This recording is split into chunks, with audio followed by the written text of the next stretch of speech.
और लोग उसे महंगे दामों खरीदने को तैयार न थे। एक तो आमदनी कम हो गई थी, उस पर मदन जल्दी ही दुकान और उसके साथ वाला दफ्तर बंद करके घर चला आता। घर पहुंचकर उसकी सारी कोशिश यही होती कि सब खाएं पिएं और अपने अपने बिस्तरों में दुबक जाएं। जब वो खाते वक्त खुद थालियां उठा उठा कर बाप और बहन के सामने रखता और उनके खा चुकने के झूठे बर्तनों को समेटकर नल के नीचे रख देता। सब समझते बहू भाभी ने मदन के कान में कुछ फूंका है और अब वो घर के काम काज में दिलचस्पी लेने लगा है। मदन सबसे बड़ा था, कुंदन उससे छोटा और पाशी सबसे छोटा।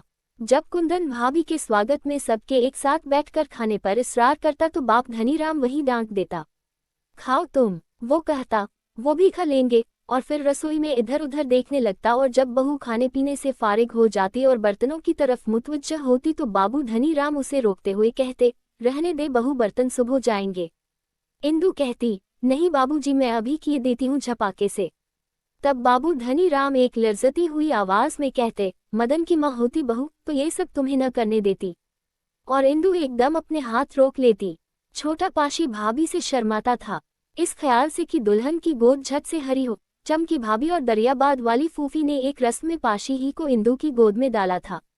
जब से इंदु उसे न सिर्फ देवर बल्कि अपना बच्चा समझने लगी थी।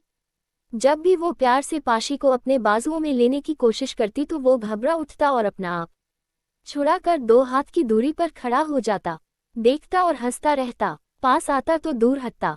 एक अजीब इत्तेफाक से ऐसे में बाबूजी हमेशा वहीं मौजूद होते और पाशी को डांटते हुए कहते, अरे जाना, भाभी प्यार करती है, अभी से मर्द हो गया तू।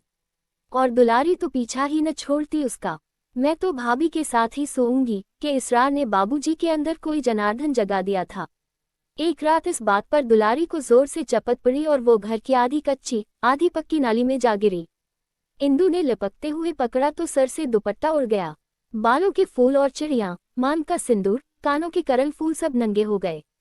बाबूजी, इंदु ने सांस खींचते हुए कहा। एक साथ दुलारी को पकड़ने और सर पर दुपट्टा उड़ने में इंदु के पसीने छूट गए। इस बेमां की बच्ची को छाती से लगाए हुए इंदु ने उसे एक ऐसे बिस्तर में सुला दिया जहां सिरहाने ही सिरहाने, तकिए ही तकिए थे।